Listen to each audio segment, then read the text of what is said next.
विधानसभा चुनाव की मतगणना को लेकर तैयारियां तेज हो गई हैं। एसडीएम लाडवा और केंद्रीय ऑब्जर्वर की टीम ने कुरुक्षेत्र विश्वविद्यालय मतगणना केंद्र का निरीक्षण किया। इस दौरान उन्होंने पत्रकारों से बात करते हुए कहा कि मतगणना को लेकर सभी तैयारियां पूरी कर ली गई है। किसी को भी मतगणना केंद्र के आसपास आने की इजाजत नहीं है। सिर्फ ड्यूटी पर तैनात अधिकारी और कर्मचारी ही मतगणना केंद्र के आसपास आ पाएंगे। ईवीएम की सुरक्षा 3 लेयर सुरक्षा कंपनी द्वारा की जा रही है, जिसके अंदर केंद्रीय अर्धसैनिक बल के साथ साथ हरियाणा पुलिस के जवानों की भी तैनाती की गई है। लाडवा विधानसभा के लिए हमारी टीम पूरी तैयार है और मतगणना में हम सबको इंश्योर करते हैं कि मतगणना पूरी शांतिपूर्वक करवाई जाएगी। सुबह 8 बजे शुरू कर दी जाएगी और उसके बाद लगातार चलती रहेगी। ये मतगणना का केंद्र है, हमारा काउंटिंग हॉल है। इसके अंदर सिर्फ ऑथराइज्ड एंट्री होंगी, जिनको रिटर्निंग अधिकारी यानी कि एसडीएम लाडवा द्वारा पत्र दिया जाएगा, नियुक्ति पत्र, वही इसके अंदर एंटर कर सकता है। इसी तरह से काउंटिंग एजेंट भी वही एंटर कर सकते हैं जिनको हमारे द्वारा आई कार्ड दिए गए। 14 यहाँ टेबल लगाए गए हैं जिसके ऊपर ईवीएम की मतगणना की जाएगी और 2 टेबल ऐसे हैं जहां पर पोस्टल बैलेट की मतगणना की जाएगी। और जनरली इसमें समय लग जाता है, तो हम अपेक्षा करते हैं कि शाम को 5 बजे तक हम ये सारे कार्य। सुरक्षा के लिए 3 यहाँ पर कॉर्डन बनाए जाते हैं। सबसे बाहर वाला जो कॉर्डन होता है उसको स्टेट पुलिस द्वारा चालित किया जाता है। जो अंदर वाला कॉर्डन होता है उसको स्टेट आर्म्ड पुलिस द्वारा संचालित किया जाता है। मेरी सारी जनता से अपील के इस हमारे मतदान केंद्र के 100 मीटर के अंदर में आने की प्रयास ना करें।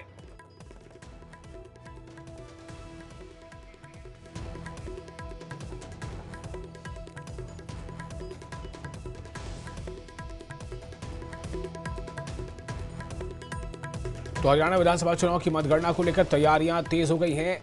एसडीएम लाडवा और केंद्रीय ऑब्जर्वर की टीम ने कुरुक्षेत्र विश्वविद्यालय मतगणना केंद्र का निरीक्षण किया। इस दौरान उन्होंने पत्रकारों से बात करते हुए कहा कि मतगणना को लेकर सभी तैयारियां पूरी कर ली गई हैं। किसी को भी मतगणना केंद्र के आसपास आने की इजाजत नहीं है। सिर्फ ड्यूटी पर तैनात अधिकारी और कर्मचारी ही मतगणना केंद्र के आसपास आ सकेंगे। इलेक्ट्रॉनिक वोटिंग मशीन की सुरक्षा 3 लेयर में की जा रही है, जिसके अंदर केंद्रीय अर्धसैनिक बलों के साथ साथ हरियाणा पुलिस के जवानों की भी तैनाती की गई है।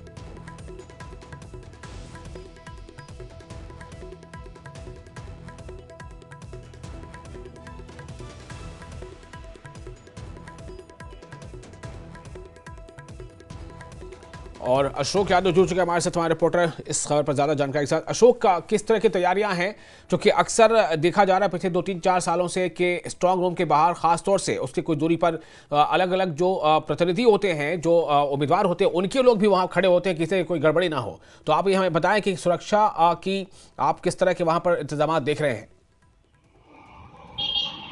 देखिए, सुरक्षा की बात की जाए तो 3 लेयर बैरिकेडिंग की गई है। बकायदा ये ईवीएम सेंटर है जो कार्यवाहक मुख्यमंत्री नायब सिंह सैनी इसी विधानसभा में इनकी यहाँ पर मतगणना होगी। ये कुरुक्षेत्र विश्वविद्यालय के बकायदा सेंटर बनाया गया है और यहाँ पर शाहाबाद की भी मतगणना होगी। और जो दूसरी तरफ आप टेंट देख रहे हैं, उस टेंट के नीचे जो आरोप लगाने के लोग हैं, कांग्रेस पार्टी के लोग हैं, वो बैठे हुए हैं कि ईवीएम में कहीं कोई गड़बड़ी ना हो। उनको अंदर बिठाया गया है साइड में और बिल्कुल सामने सुरक्षा बल की तैनाती की गई है, अर्धसैनिक बलों की तैनाती है, फायर ब्रिगेड खड़ी है यहाँ पर और अंदर बकायदा सीसीटीवी से मॉनिटरिंग हो रही है और अंदर जाने की किसी को भी अनुमति नहीं दी गई है। सिर्फ जो ड्यूटी पर तैनात रहेंगे वो अधिकारी या कर्मचारी या जो जिन मीडिया कर्मियों के पास जारी किए गए हैं वही लोग अंदर जाएंगे। हालांकि अभी थोड़ी देर बाद यहाँ पर एसडीएम ने जायजा भी लिया था, बकायदा बताया है कि किस तरह से 16 राउंड में यहाँ पर गिनतियां होंगी। लाडवा विधानसभा कार्यवाहक मुख्यमंत्री नायब सिंह सैनी की किस्मत के भाग्य का फैसला ईवीएम में कैद हो चुका है और उनके सामने मेवा सिंह जो कांग्रेस से कैंडिडेट है, उनकी भी किस्मत का भाग्य का फैसला कैद हो चुका है।